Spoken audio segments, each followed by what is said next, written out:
welcome to all the invited distinguished personalities as well as our KMA leaders and members.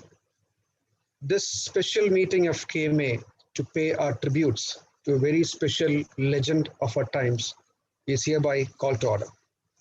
While many of us mourn the untimely demises of so many near and dear ones due to the raging pandemic and the related complications, this homage meeting is not only to mourn and condole all such sad occurrences, but mainly to celebrate the life and being of a very special personality who lived a complete life and left a rich legacy behind with innumerable experiences and memories for many here to feel rich about. Kalathil Parambil Raman Gauri, known to us as Gauri Amma, made us all proud that we all lived in an era when she was alive, and alive for 102 well spent long years till she departed for her heavenly abode on 11th May 2021.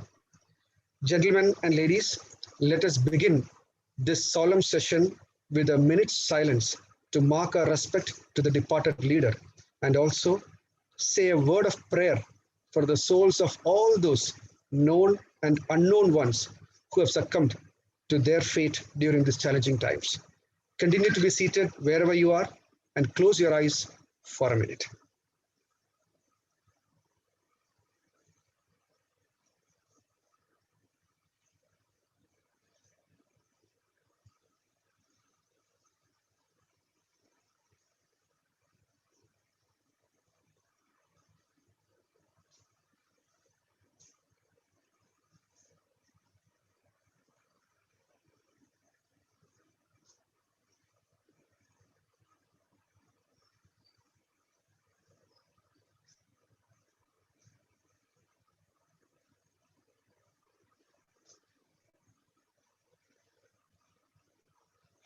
Thank you so much and welcome back. It is extremely rare at KMA to conduct a condolence meeting like this, barring a few occasions when we lost some of our illustrious past presidents. The program committee this year, headed by past president Mr. S.R. Nair and a leadership team, felt that this was an occasion demanding an exception. Srimati Gauri Amma was one such leader who deserved such exceptions for her astute management abilities and the profound dogmatic ways of following her convictions. She left behind a long list of contributions to our state of Kerala and the hundreds of thousands of people who benefited directly or indirectly from her deeds.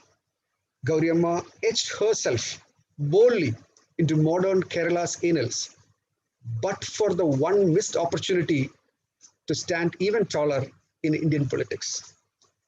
I'm not one who has had the fortune to work with her, but my memories about her are more nostalgic and rich with her loving, humane instincts. Not many of my friends here also know that my father's eldest brother, Mr. M. Raghunathan IAS, was her private secretary for 2 terms while she was a state minister. This made her visit my house very frequently, that I remember seeing her at close quarters as a rustically affectionate yet powerful lady many a times while I was a kid. Many years later, I have seen her caring and loving ways again when she spent days together with my mother's sister, Dr. Sushila, when she untimely lost her husband, Dr. Prabhakaran, as Gauri Amma was part of an extended family there. As someone wrote about her in my family circles, Gauri Amma was a lady in a man's world who was more than a man could be. I bow before her memories and the rich contributions that she fetched for our state and the people of Kerala. May her soul rest in eternal peace. Many distinguished personalities present here who have worked with her or known her closely have innumerable anecdotes to explain her unmatched acumen and the innate human traits. we have the privilege of having Sri P. Rajiv, the former Rajya Sabha MP and now our new MLA from Kalamassery, Sri G. Vijayaraghavan, the former planning board member, Sri A.K. Nair, one of our senior most past presidents at KMA, and Sri Johnny Lucas, the director at Manorama News, and Sri S. Girish, the Dean of Zyme, addressing us today and sharing their experiences and thoughts about Madam Gauri Amma. I will now request our past president and program committee chair at KMA, Mr. S.R. Nair, to briefly introduce a session, which is ideally 10 minutes per speaker, and introduce the speakers also and they connect with Madam before they deliver their memoirs of Srimati Gauri Amma. Thank you, and over to you, sir. Thank you, President Madhav. Distinguished invited guests, KMA members, and ladies and gentlemen. I really do not want to get into speaking about Srimati K.R. Gauri Amma because whatever I want to communicate, I have done through my posts and blogs and communication to others. We have invited these distinguished personalities who have had many an interaction with Srimati Gauri Amma at many areas, whether it is professional, personal, as well as work and life. We would like to hear from them. So I don't want to take too much of time. Just a one-line introduction. All these people, none of the invitees actually need an introduction. But then, for the courtesy sake, I would give a one-line introduction and then pass it on to them to speak. Malayalam, English, language or barrier alla. You can communicate whichever language you want to choose. 10 minutes. There are two. We would expect you to have your observations as well as your experience. That makes this meeting, this evening meeting, more richer and meaningful. Okay. Namade Kalamassery MLA, Rajya Sabha MP, Sri P. Rajiv, sincerely welcome you to this meeting, sir. I welcome Mr. G. Vijayaraghavan. There are so many designations that he has held, but now he's a statesman. That's what I should say about him now. Former State Planning Board member, former Chief Executive Officer of Technopark, etc. Vijayaraghavan sir, a warm welcome to you. Mr. Johnny Lucas, the news director of Manorama News. വളരെ close ആയിട്ട് ഗൗരിയമ്മയുടെ പല ചലനങ്ങളിലെയും വീക്ഷിച്ചിരുന്ന, ഗൗരിയമ്മയെ interview ചെയ്തിരുന്ന, ഗൗരിയമ്മയെ പറ്റി അധികാരമായി സംസാരിക്കാൻ കഴിയുന്ന ഒരു പത്രപ്രവർത്തകൻ, mister Johny Lukose, a great welcome to you. A great welcome to Mr. A.S. Girish, who had been HR head of Apollo Tires and has had long interactions and multiple levels of interactions with Srimati Gauri Amma. Welcome to you, Girish sir. Girish sir has actually moved out of the profession as a HR person into the role of a professor and dean at Xavier Institute of Management and Entrepreneurship, now based at Kalamassery. We will. I am yet to see Mr. A.K. Nair in this meeting. I don't know whether he has joined, but he is part of our meeting. I think I'm just searching for him. Haven't he is not in, I guess. You carry on. Let's start with Rajiv. Right. Okay. In his absence, I'm welcoming him, and when he joins, we can welcome him again. Rajiv sir, താങ്കളിൽ നിന്ന് തുടങ്ങാം. അടുത്ത 10 minute താങ്കളുടെ ഒബ്സർവേഷൻസും എക്സ്പീരിയൻസും ഗൗരവമായിട്ട്. Please sir, all yours.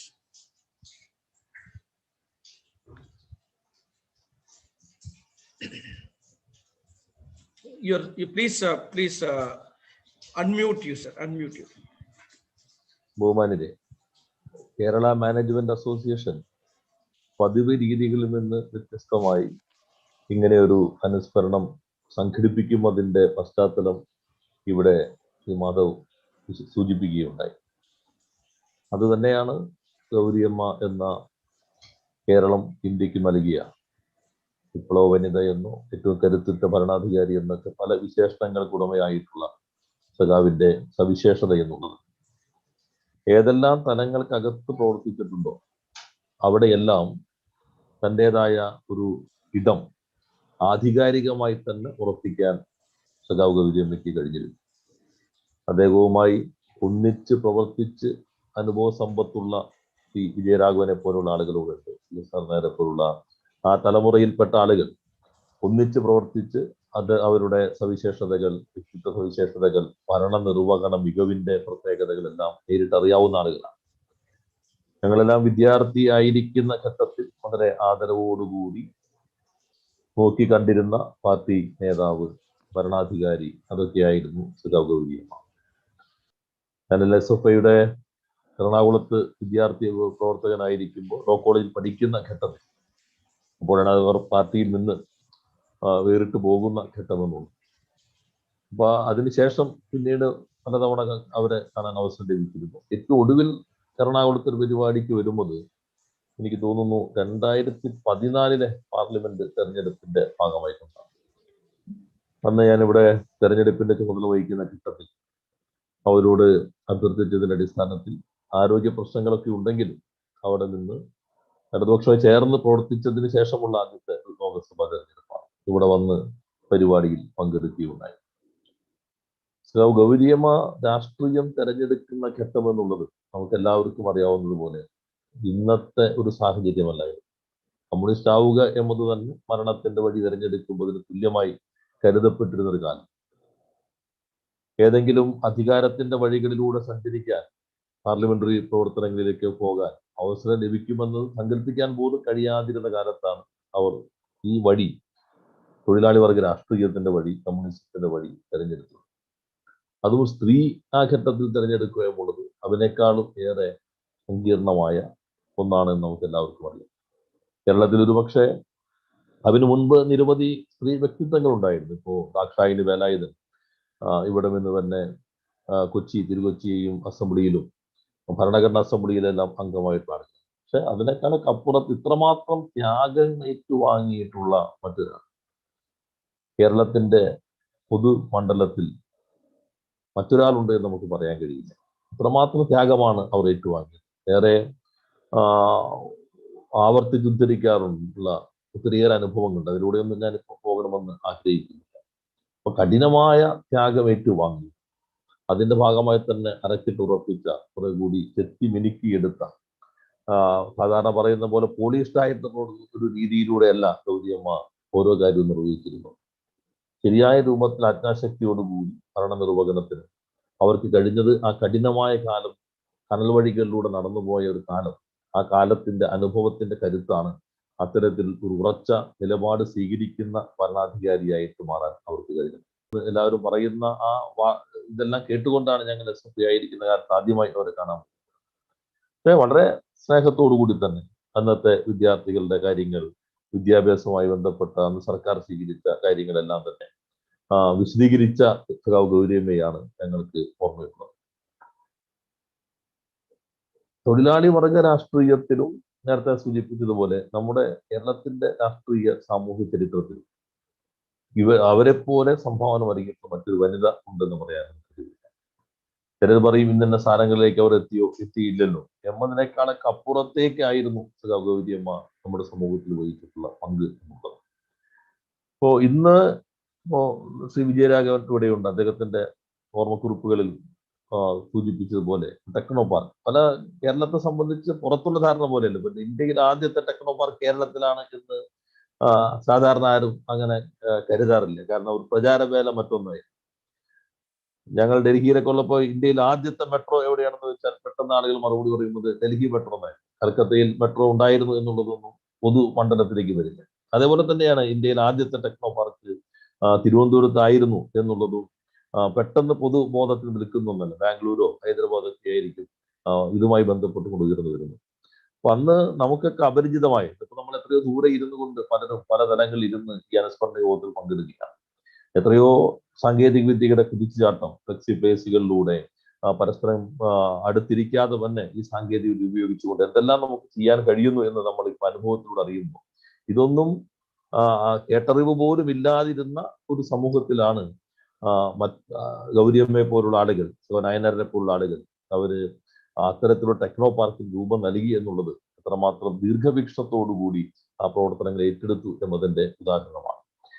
അവർക്ക് അതിനകത്ത് ഒരു മുഴുവൻ സമയ രാഷ്ട്രീയ പ്രവർത്തകൻ എന്ന നിലയിൽ ഇന്നത്തെ തലമുറയെ പോലെ ഇതെല്ലാം ആഴത്തിൽ സാങ്കേതിക വിദ്യയൊക്കെ മനസ്സിലാക്കിക്കൊണ്ടല്ല, എന്നാൽ മറ്റുള്ളവരിൽ നിന്ന് മനസ്സിലാക്കുന്ന കാര്യങ്ങൾ അത് സ്വയം വിശകലനത്തിന് വിധേയമാണ്. എങ്ങനെ സമൂഹത്തിന് ഗുണം ചെയ്യാൻ അതുകൊണ്ട് കഴിയും എന്ന ഒരു അന്വേഷണത്തിലൂടെ ഒരു തീരുമാനത്തിലെത്തുകയും ആ തീരുമാനം നിശ്ചയദാർഢ്യത്തോടുകൂടി നടപ്പിലാക്കാൻ കഴിയുകയും ചെയ്തു എന്നതാണ് ഗൗരി അമ്മയുടെ സവിശേഷത എന്നുള്ളത്.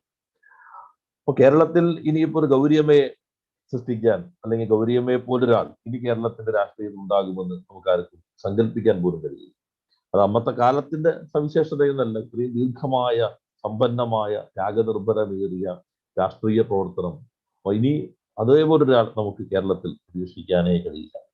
കേരളത്തിലെ സ്ത്രീകൾക്ക് ഉറച്ചു നിന്ന് കാര്യങ്ങൾ പറയാൻ ശേഷി ഉണ്ടാകുന്നു എന്ന് ഇപ്പോഴൊക്കെ പറയുമ്പോൾ എത്രയോ കാലങ്ങൾക്ക് മുമ്പ് ഗൗരിയമ്മയെ പോലുള്ള ആളുകൾ അത് പ്രകടിപ്പിച്ചു. എപ്പോഴും സ്ത്രീപക്ഷത്ത് നിൽക്കാൻ അവർ ശ്രദ്ധിച്ചിരുന്നു. വനിതാ കമ്മീഷനൊക്കെ വരുമ്പോൾ അതിന്റെ ആദ്യത്തെ നിയമനിർമ്മാണത്തിന്റെ ഭാഗമായി വലിയ സംഭാവനകളാണ് ഗൗരിയമ്മ നിർവഹിച്ചത്. ഞാൻ ദീർഘമായി ഇത്തരമൊരു സദസ്സിനെല്ലാം അഭിമുഖീകരിക്കുമ്പോൾ കാര്യങ്ങൾ വിശദീകരിക്കണമെന്ന് ആഗ്രഹിക്കുന്നില്ല. 102 വയസ്സ് പിന്നിട്ടു. നേരത്തെ മാധവ് സൂചിപ്പിക്കുകയുണ്ടായി. ഈ കാലം നമ്മൾ നിരന്തരമായി ഇത്തരത്തിലുള്ള മരണ വാർത്തകൾ കേട്ടുകൊണ്ടിരിക്കുന്ന കാലം. മരണങ്ങളുടെ ഒരു ഘോഷയാത്ര, രണ്ടും ചേർന്ന് നിൽക്കുന്ന വാക്കുകളല്ല എങ്കിൽ പോലും ഇപ്പൊ നമ്മൾ ഓരോ ദിവസവും എത്തിപ്പിക്കുന്ന വാർത്തകളാണ് കേട്ടുകൊണ്ടിരിക്കുന്നത്. എന്നാൽ ഒരു നൂറ്റാണ്ടിനപ്പുറത്തേക്കുള്ള ജീവിതം അതുകൊണ്ട് അസാധ്യമാണ്. ക്രിസോസ്റ്റം തിരുമേനി നൂറ്റാണ്ടിന്റെ ജീവിതത്തിന് അനുഭവ സമ്പത്ത് ഉണ്ടായിരുന്ന മനുഷ്യൻ അദ്ദേഹം അടുത്തിടെയാണ് ഇവിടെ പറഞ്ഞത്. അതേപോലെ തന്നെ നൂറ്റാണ്ടിന്റെ അനുഭവ സമ്പത്ത് അതിനേക്കാളൊക്കെ അപ്പുറത്ത് എല്ലാ തലങ്ങളിലും ത്യാഗമനുഷ്ഠിച്ച് ഇന്നത്തെ തലമുറയ്ക്ക് ഉറച്ചു നിന്ന് കാര്യങ്ങൾ ചെയ്യാനുള്ള ശേഷി ഒരുക്കിയിട്ടുള്ള ഒരു ത്യാഗസമ്പന്നമായ ജീവിതം, അതാണ് സഖാവ് ഗൗരിയമ്മയുടെ. ഇന്നിപ്പോ സ്ത്രീപക്ഷവാദം, ഫെമിനിസം എന്നൊക്കെ പറയുമ്പോൾ അങ്ങനെ പറയുന്നതിനുള്ള ഒരു അവസരം ഒരുക്കുന്നതിനുള്ള ആ ത്യാഗനിർഭരമേറിയ ഒരു അടിത്തറ അത് സഖാവ് ഗൗരിയമ്മയുടേതായിരുന്നു എന്നും കൂടി എടുത്തു പറയാൻ ഞാൻ ആഗ്രഹിക്കുന്നു. ഞങ്ങളെ സംബന്ധിച്ചിടത്തോളം ഒരു തൊഴിലാളി വർഗ രാഷ്ട്രീയത്തിന്റെ ഇന്നത്തെ തലമുറയെ പ്രതിനിധാനം ചെയ്യുന്ന ആളുകളെന്ന നിലയിൽ ഞങ്ങളെല്ലാം ഉറച്ചു നിന്നുകൊണ്ട് പ്രവർത്തിക്കുന്നതിന് അവരുടെ സംഭാവനകൾ, അവരുടെ ജീവിതം വലിയ പ്രചോദനമായിട്ടുണ്ട് എന്നുകൂടി ഈ സന്ദർഭത്തിൽ ഓർക്കാൻ ഞാൻ ആഗ്രഹിക്കുന്നു. ഇനിയും ഇന്നത്തെ തലമുറയ്ക്കും സമൂഹത്തിന് വേണ്ടി പ്രവർത്തിക്കുന്നത്, നാടിന് വേണ്ടി പ്രവർത്തിക്കുന്നത്, സമർപ്പണത്തോടുകൂടി പ്രവർത്തിക്കുന്നത് സഖാവ് ഗൗരിയമ്മയുടെ ജീവിതം നമുക്കെല്ലാവർക്കും വഴികാട്ടിയായിരിക്കും. ഓരോരുത്തരെയും നാം അനുസ്മരിക്കുന്നത് കേവലം അവരുമായിട്ടുള്ള ബന്ധങ്ങളുടെ ഓർമ്മകളുടെ വീണ്ടെടുക്കലിന് വേണ്ടി മാത്രമല്ല. യഥാർത്ഥത്തിൽ അനുസ്മരണം അർത്ഥവത്താകുന്നത് ആ ജീവിതത്തിൽ നിന്ന് നമ്മൾ എന്താണ് വായിച്ചെടുക്കുന്നത്, ആ വായിച്ചെടുക്കുന്ന പാഠങ്ങൾ ഇന്ന് മനുഷ്യ സമൂഹത്തിന് വേണ്ടി നമ്മൾ എങ്ങനെയാണ് നിർവഹിക്കുന്നത് എന്നതിന്റെ അടിസ്ഥാനത്തിലാണ്. തീർച്ചയായിട്ടും ഗൗരിയമ്മയുടെ ഈ ജീവിതം എന്നെപ്പോലെയുള്ള ഈ പുതിയ കാലത്തിന്റെ രാഷ്ട്രീയ പ്രവർത്തകർക്ക് കാര്യങ്ങൾ നിർവഹിക്കുന്നതിന് വലിയ വെളിച്ചം പകരുന്നുണ്ട് എന്നുകൂടി സൂചിപ്പിച്ചുകൊണ്ട് ഒരു ഓർമ്മകൾക്ക് മുൻപിൽ നമോവാകമർപ്പിച്ചുകൊണ്ട് വാക്കുകൾ അവസാനിപ്പിക്കുന്നു.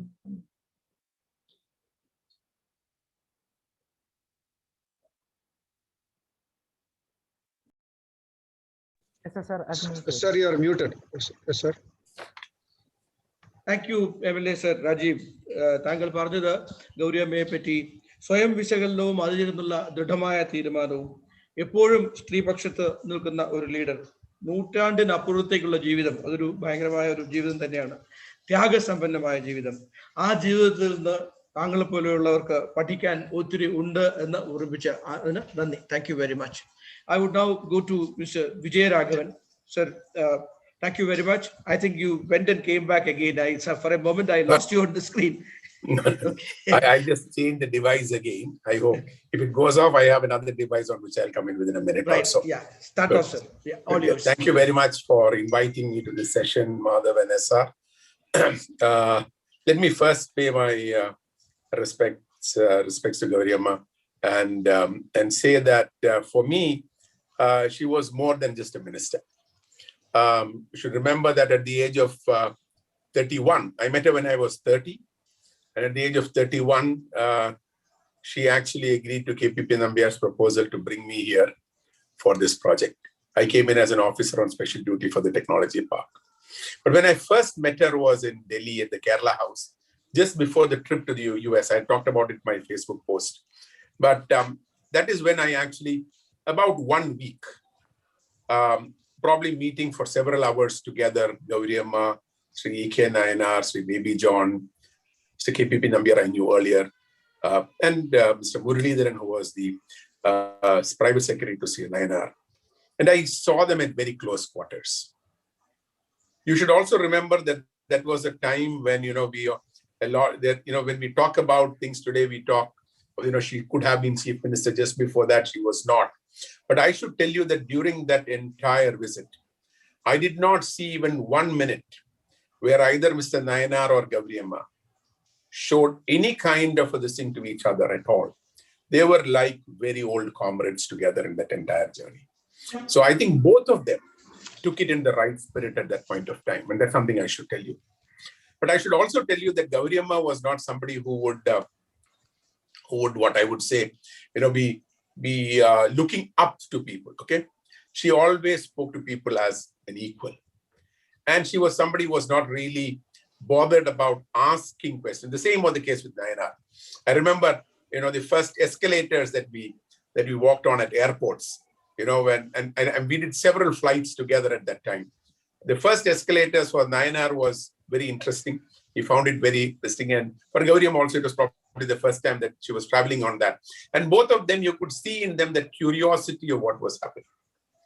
But what I recall is a couple of days ago, one of the major journalists called me up and said that he was a very young correspondent when he asked about when the press conference with E.K. Nayanar, Gauri Amma and Baby John were there together, and they talked about this trip to the US, and one of them asked, and Mr. Nayanar in his typical way answered, or something he said, and it just stopped and it went off. But after Mr. Nayanar left, Gauri Amma asked him, which paper are you from? And then he mentioned the name in the paper and said, you will only ask these things. We are going there to see what can be done and what we are going. She was not at all bothered about that. And, lot of anecdotes during that trip, but I'll just tell you one interesting one which was there. And this is something which all of you should really know. That entire trip, I was traveling on CDAC work. So I was told by Dr. Bhatkar that I should go accompany them and be 1 week with them before that. That's the fastest I have ever traveled around the US. Very little of sleep. You take early morning flights, night flights to reach the next place. Except for the first 2 days in Orlando, every place was half a day or 1 day. And we visited various places. And there's a lot to talk about. But one thing was interesting, because these were all Malayali associations which were hosting it. The government of Kerala did not spend 1 rupee for any of them during that trip. And that was one of the conditions before they left, and that I found out from Sri Nayanar later on. He told them that you want us to come, you will pay for our expenses. And we don't need to stay in 5-star hotels. So except where the conference was there, everywhere else, they stayed with a Malayali family in those cities.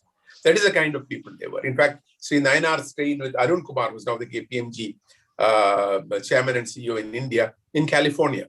Okay, so the kind of, the commitment that they have. And in fact, when somebody asked her on coming back, you spend so much of public money, she said, we didn't spend any public money.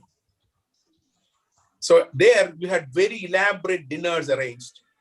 And she would sit there and, in the US, as most of you know, dinners are quite early. It starts at around 6:37. It's over by 8. She would have very little during that because she had already arranged for some kanji from a local Malayali family to be brought back to her. And that was her dinner that night. And, she was not somebody who could eat a lot of sweets. So she would pass it on to one of us. But she was continuously studying. And if anyone comes to her, she would ask what they are doing. If it was a person who was on a casual discussion, the discussion would get over fast. If it was somebody who was an industrialist, who had his own business, she would spend time with that person. So we came back, and then that is when I got invited to be here. I came in, I took part of it. But I should tell you a couple of things there is that in my first governing body meeting, I actually carried an overhead projector from Bangalore to Trivandrum to make my presentation.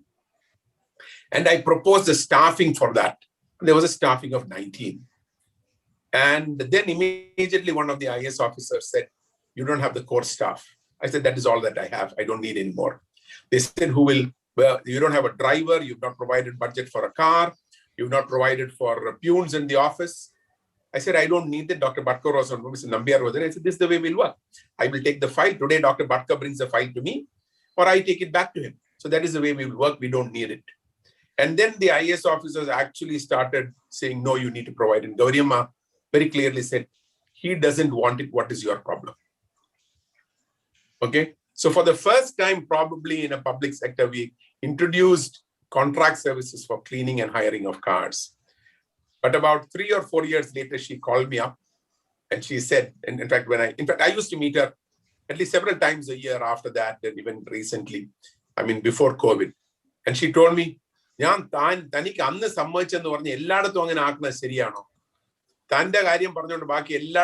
told her, so that is the way she used to support you on that. The other interesting thing was when Mr. Ratan Tata was coming to Trivandrum. All right, and not many people know about it. But the fact that we have so many Taj hotels in Trivandrum, in Kerala, is only because of that visit. Okay, when he came, KPP Nambiar, of course, KPP Nambiar was so close that he would pick up the phone and say, Ratan, I would like to see you in Trivandrum. If you can, it'd be good. When he came down, Gauri Amma went to the airport to receive him. There was a lot of criticism at that point of time. She said, I don't care. And she was not bothered about it. And interestingly, what she told me at that time, on the TV, you should remember she was on the other side at that time. TV, Japani is what she told me at that time. You should remember that I was less than half her age at that time. Okay. And so that is the way she looked at it. So he came, discussions were on, and actually there was a lot of it with regard to KMML, whether Tatas could make an investment that did not go through. But because she told her to look at tourism, he looked at it and he said, that's something we can do in the joint venture, because the government was not prepared to look at joint ventures politically it was a problem to look at joint ventures in the new on old projects. So the new projects came in. And then you should also remember Tata Ceramics came up in Cochin years later. So a lot of that, there was an interest, there was a soft corner for Kerala which was created during that time. And I would say she was totally responsible for that. I would also say that, there was a lot of problem people heard about it. The newspapers used to carry it about the conflict within the trade unions and her. But I should tell you that she always wanted responsible trade unionism. And that is what she was possible about. She was, and I would say that Nayanar had a similar thought. In fact, he used to tell me on Technopark, he said, be firm, but be fair. So she was looking at responsible trade unionism is what she was very clear about. I should also mention here that, during that time, while coming in, she said, so I said, look, I remember I was 31 years when I came here.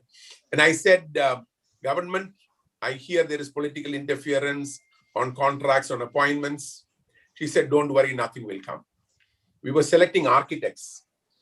We had shortlisted 3 or 4, and we had presentations going on. There was one architect who was putting tremendous pressure on us. So we did a very detailed due diligence, a term which was not used very much at that time, of each of them. And we ultimately said, these are the 3, and we ranked them 1, 2, 3. And I actually went to her, and the first one was Jayachandran and Murli. I'm not mentioning the others. And then I went to her and I said, this is it. So she said, can you give the work to more than one person? I said, no, we can give it to only one person. And she said, okay, she signed on that and gave it back to me. A week later, when I met her, she said, Avareka Arichu. I said, Arichu.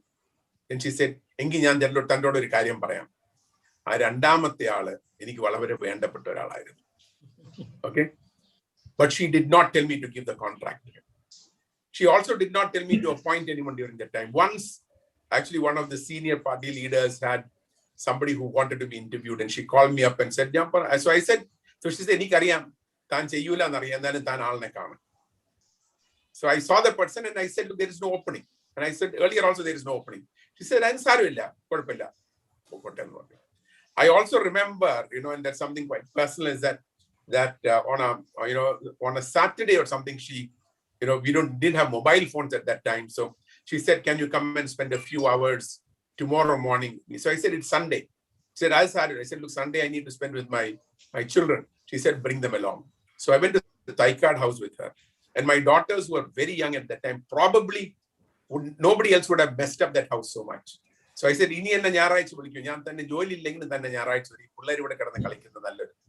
that was the first time that I saw P.B. Thomas and Gauri Amma's wedding photo in her bedroom, because she actually wanted me to go through a set of files which was about this high, which was the vigilance files against KPP Nambiar. And she wanted me to go through it point by point. She said, you can't carry it away, but look at it and tell me what it really is. And her attachment to KPP Nambiar was so much.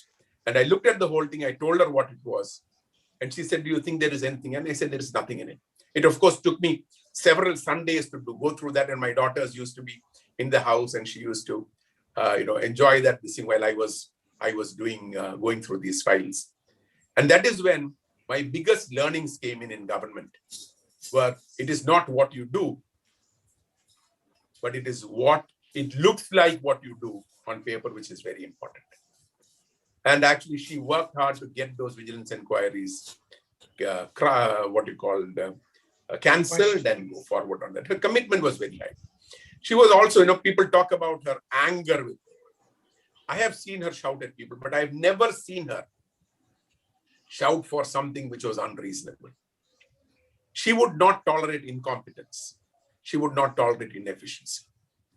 And I would say two more things and then stop, is that, or maybe three more things. One, she knew about every company, which was a public sector company under the industries department. In 90% of the cases, more than the managing directors do. She would tell managing directors, why do you have so many people in Bangalore? And they would say, we don't have. And she said, you check, you have so many people in Bangalore. I've heard her ask a managing director, why do you need to keep that building on rent? You're paying so much per month. And he would say, no. He says, yes. And then the managing director would come back later on and say, yes, it's correct. I have that. So she had a way of getting information. She would get information from the media people. She would get information from the employees in those companies. She would get information from officers in those companies. And so I've never seen her disrespect anybody in that manner, even though that's been said. Well, of course, I've seen her shout at people and all that, but I'm not getting into those small things there. But very clearly, she was somebody who I think had an empathy. Madhav mentioned about her closeness with Dr. Prabhakar and Dr. Sushila Prabhakar, correct, Madhav? I think. Yes.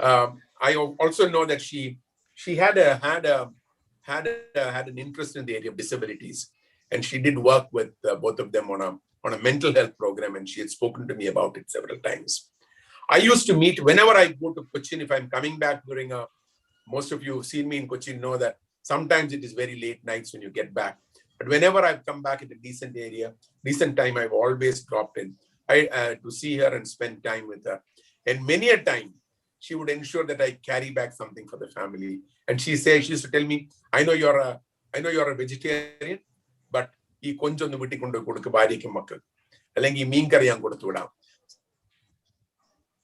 told me so many things about the way she had to move out, her initial period, etc. But I would say the most important thing for an organization like this, like us, is to do, like all of you who are today in KMA, is to really appreciate her for the good things that she's done for Kerala. And it's not a time to talk about a lot of stuff that is there. But I would say that she definitely made an impact. She was a very good industries minister, and she was a very good social welfare minister. She was overall a person who had an empathy for the people who were underprivileged. I also remember years later when the Adivasi, some bill on the land thing being discussed, but she actually, in spite of everyone else, she said very clearly, no, the land is due to them, it has to be given.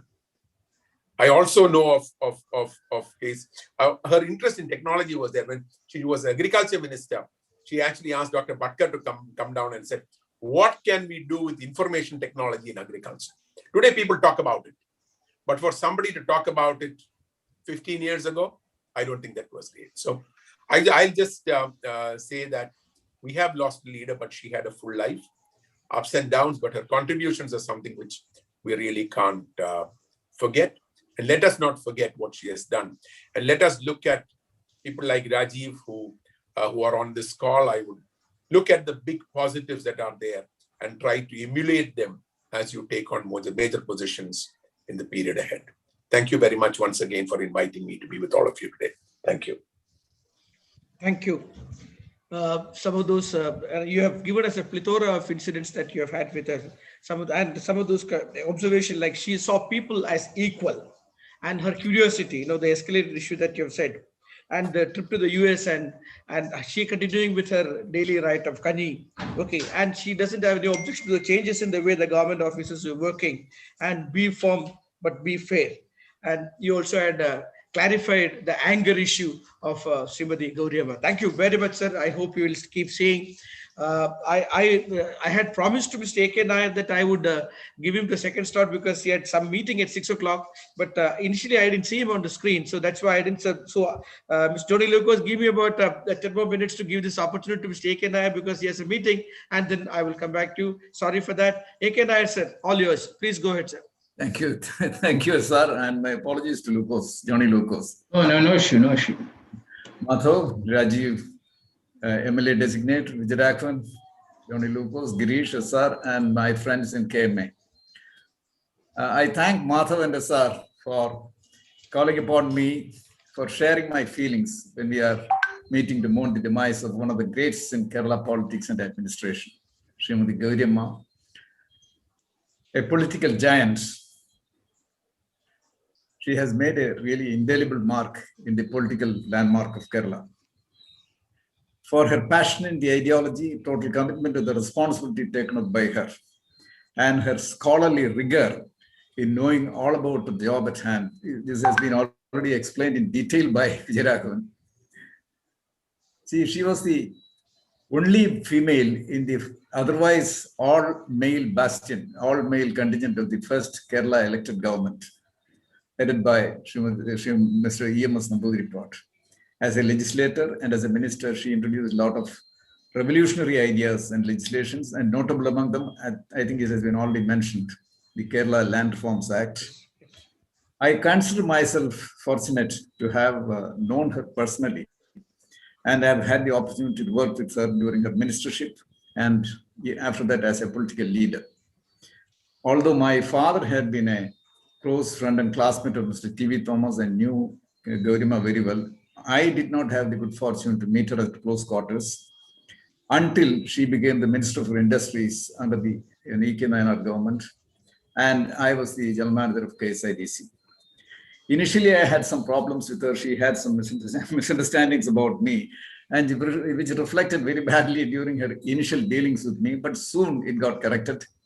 I don't know whether Vijayaraghavan was responsible for it. It got corrected, and she called me to her office and admitted that somebody had misrepresented facts to her. That was the reason. And she congratulated me for whatever good work I have been doing. During the period she was the minister, in the initial stages of her ministership, I was assisting Mr. K.P. Nambiyar when he was the industry's advisor, and he had no, until Vijayaraghavan came, he had no assistance. So I was assisting him part-time.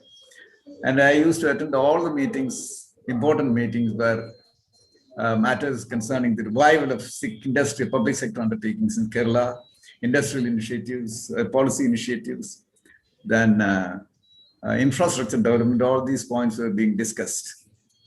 Instances, and I can vouch for her quick decision-making and her commitment to the industrialization of Kerala. Once she mentioned to me when she knew who my father was, and she said, it is during the period of T.V. Thomas, Kerala had achieved the maximum industrialization. It is recorded that the industrial growth at the time was about 40%.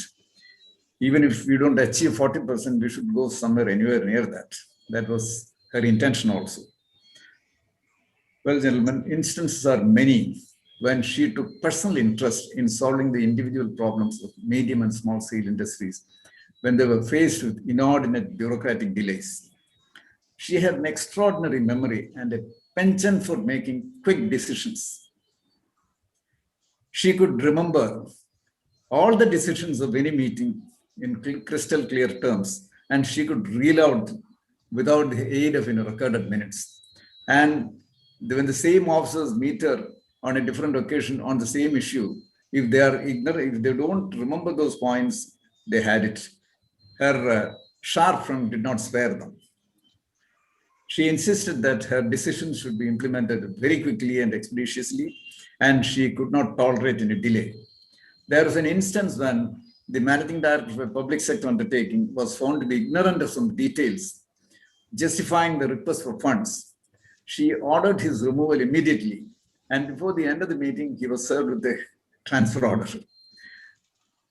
And Vijayaraghavan has already mentioned to you, as a member of the first board of the Technopark, I was also knowing it, I have seen at close quarters, the amount of support and freedom she gave to Vijayaraghavan, because of which he was able to implement the whole project expeditiously at record time. I would say that among the public sector and private sector projects in India, Vijayaraghavan did an extraordinary work, and it was a record time that the project was totally implemented. And there was absolutely no interference from Srimati Gauri Amma. And that too, without any cost overrun, but with substantial cost savings. And I have some personal experience with her. When I was the managing director of Nitajilite in India, we had some problems with a trade union leader. He was a representative of the JSS union when he was behaving absolutely irrationally when she got involved and resolved the issue for the satisfaction of all. She was a keen champion of gender equality, and I have a personal experience. You know, in Trivandrum, Nair marriages protocol demands the bride when she garlands the bridegroom, she stands and the bridegroom sits. And the Vastradhanam also is done like that. The bridegroom sits and the bride stands. She was highly critical of it. When she attended my daughter's wedding, she asked me, Nair, how is the marriage going to be conducted? Is the garlanding going to be done with the bride standing? I said, Madam, I can't do anything. That is the protocol here. I can't break it. Somebody else is conducting the wedding. But after the wedding, she had lunch with the newly married couple. When she advised them, look here, your future life should not be like the marriage that was conducted just now. If both of you should give equal space to each other, that is the only way you can lead a successful married life. I still remember, my daughter still remembers that. When she was in the hospital, with the permission of Dr. Thiruvarin Murugan, I tried to visit her. I visited her. She was not in the ICU when she was in the pay ward. I visited her. But she just opened her eyes. I still don't know whether she recognized me. I left the place immediately. I did not stay there for fear of infection. I am not sure whether she recognized me at all. Friends, as a crusader with unmatched stamina for the principles she believed in, Srimati Gauri Amma has secured for herself a permanent place in the gallery of greats in the political firmament of Kerala.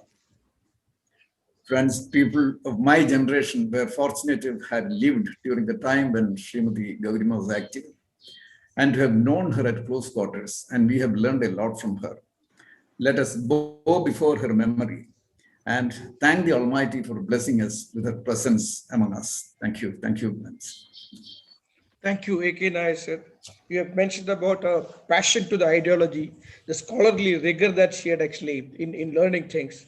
He had mentioned about Technopark and the industry department being running. Extraordinary memory and quick decision-making ability, at the same time having a very sharp tongue. Okay, and the support and freedom given to people like Vijayaraghavan, who had executed things on time and ahead of schedule. You had also mentioned about some of her personal experiences, including your daughter's marriage. Okay, and she championing gender equality and her great stamina. Thank you very much, sir. I will now go to Mr. Tony Lucas. Sir, fourth estate is where we always try to understand a different view of things. Many of us have may have our own agendas when we take a decision. Fourth estate is supposed to look at things and report as it is. And you, for one, has an acute eye to see things and a different way of expression. Please go ahead, sir. KMA എല്ലാ അംഗങ്ങൾക്കും നമസ്കാരം. ഗൗരി അമ്മയെ പോലൊരാളുടെ ഒരു അനുസ്മരണ സമ്മേളനം KMA ഇങ്ങനെ സംഘടിപ്പിച്ചത് ആദ്യം അത് കണ്ടപ്പോൾ തന്നെ എനിക്ക് വലിയ സന്തോഷം തോന്നി. കാരണം അത് തികച്ചും ഉചിതമായ ഒരു കാര്യമാണ്, അവർക്ക് ചെയ്യേണ്ടതായിരുന്നു. നമ്മൾ പലപ്പോഴും ഇത്തരം ബോഡീസ് വിട്ടുപോകുന്ന ഒരു കാര്യമാണ്. ഇവിടെ ഗൗരിയമ്മയുടെ ജീവിതത്തിന്റെ സംഭാവനകളെ കുറിച്ചും അവരുടെ വ്യക്തിത്വത്തെ കുറിച്ചും ഒക്കെ വളരെ അടുത്തറിയാവുന്ന ആളുകൾ പലതും പറഞ്ഞു. അതൊക്കെ വളരെ ഉചിതവും അതിന് ഇൻസൈറ്റ് ഉള്ള കാര്യങ്ങളുമാണ്. വളരെ പ്രധാനപ്പെട്ട ഒരു കാര്യം നമ്മളിപ്പോൾ ആലോചിക്കുമ്പോൾ, നമ്മളിപ്പോൾ ഒരു ഭരണ തുടർച്ചയിൽ നിൽക്കുകയാണ്. അപ്പൊ ഈ ഭരണ തുടർച്ചയെ കൂടെ ഒന്ന് ആലോചിച്ച് നോക്കിയാൽ ഒരു കാര്യം നമുക്ക് വളരെ വ്യക്തമായിട്ട് മനസ്സിലാവും. ഒരുപക്ഷെ എങ്ങനെയാണ് ഈ വീണ്ടും ഇവർ തെരഞ്ഞെടുക്കപ്പെട്ടതെന്ന് ആലോചിക്കുമ്പോൾ ഒരുപക്ഷെ കമ്മ്യൂണിസ്റ്റ് പാർട്ടിയുടെ ഒരു നേതാവ് എന്ന നിലയിൽ നിന്ന് മാറി ഈ പിണറായി വിജയൻ എന്ന നേതാവ് മാറി ചിന്തിച്ചതിന്റെ ഒരു ഭാഗം കൂടിയാണ് ഈ ഭരണ തുടർച്ച എന്ന് ഞാൻ പറയും. അപ്പൊ ഗൗരിയമ്മയെ കുറിച്ച് നമ്മളിപ്പോൾ പറഞ്ഞ പല കാര്യങ്ങളും വളരെ പ്രസക്തമായതുകൊണ്ടാണ് ഞാൻ അങ്ങനെ ഒരു നിരീക്ഷണം നടത്തുന്നത്. ഒരുപക്ഷെ പിണറായി വിജയന് പ്രത്യയശാസ്ത്ര ദാരിദ്ര്യമുണ്ട് എന്ന് നമ്മൾ പറഞ്ഞാലും ആശയദാരിദ്ര്യമുണ്ട് എന്ന് നമുക്ക് പറയാൻ കഴിയില്ല. അല്ലെങ്കിൽ കേവലം പ്രത്യയശാസ്ത്രത്തിന്റെ പേരിൽ പണ്ട് നമ്മളുടെ സങ്കല്പത്തിലുള്ള കമ്മ്യൂണിസ്റ്റ് പാർട്ടിയുടെ അതേ ധാരയിൽ തന്നെ അദ്ദേഹം ചിന്തിക്കുകയാണെങ്കിൽ അദ്ദേഹത്തിന് പല കാര്യങ്ങളിലും തീരുമാനമെടുക്കാൻ കഴിയില്ല.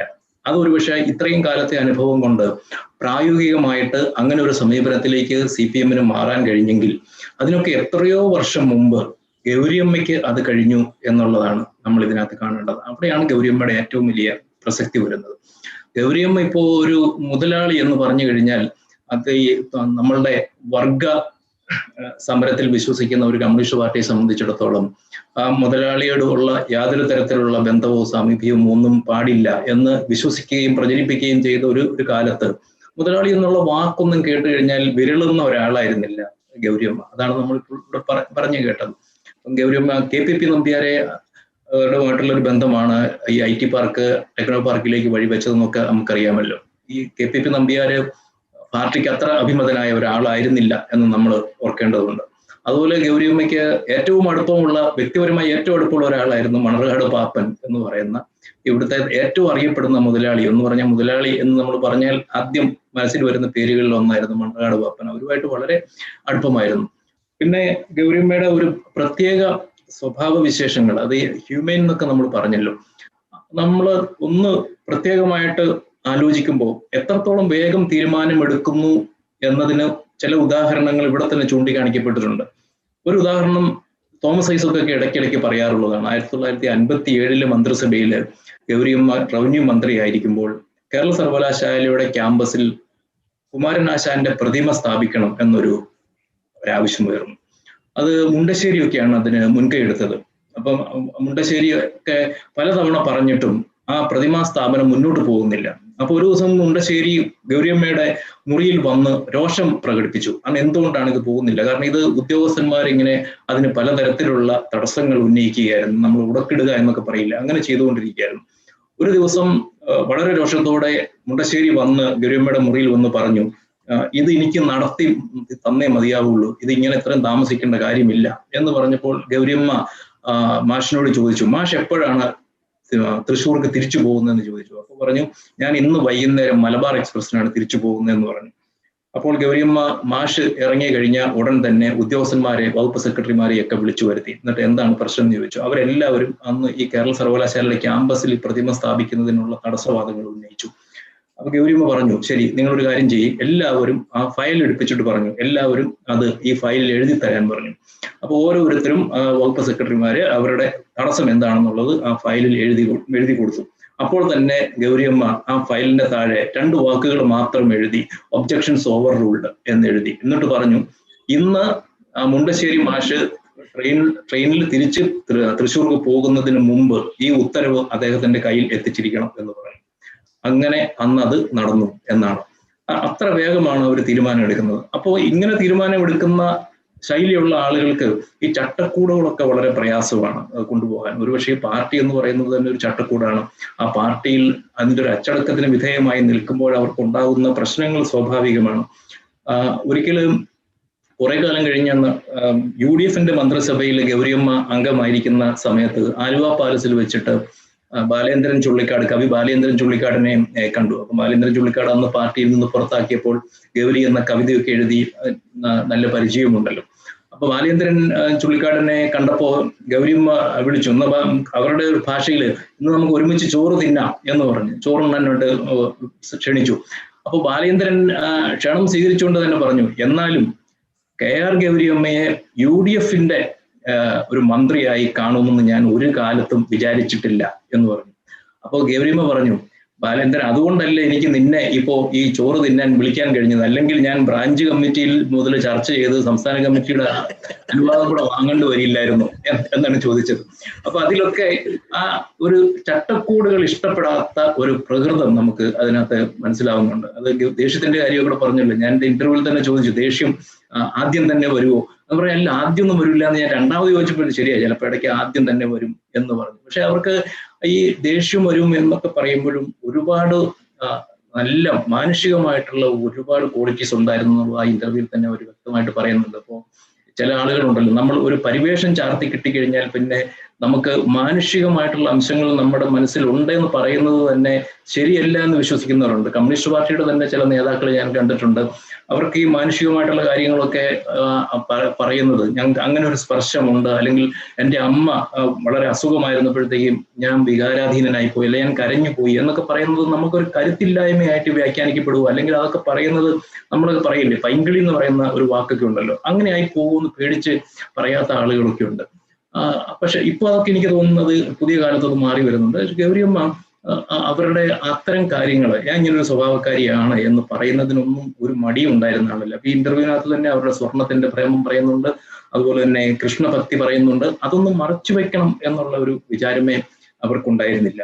അങ്ങനെ നമ്മൾ ചില കാര്യങ്ങളിൽ ഒരു ഉറച്ച തീരുമാനം, ഞാൻ ആദ്യം പിണറായിയുടെ കാര്യം തന്നെ പറഞ്ഞല്ലോ, ഒരു തീരുമാനം എടുത്താൽ അത് നടപ്പാക്കാനുള്ള ഒരു ഇച്ഛാശക്തി, അതുപോലെ ബാക്കിയുള്ള എല്ലാവരും എതിർത്താലും എനിക്ക് ഉത്തമ ബോധ്യമുള്ള കാര്യമാണെങ്കിൽ അതിനുവേണ്ടി തന്നെ എന്ത് വില കൊടുത്തും നിലകൊള്ളും എന്നുള്ളൊരു വാശി, അതൊക്കെ നമുക്ക് ഇന്നത്തെ കാലത്ത് കാണാൻ കഴിയാത്തതാണ്. ഇവിടെ ഒരാൾ പരാമർശിച്ചതാണ് നമ്മുടെ ഒരു ഭൂസംരക്ഷണ നിയമത്തിന്റെ, വിജയരാഘവൻ സാർ പറഞ്ഞു, അത് 96-ലാണ്.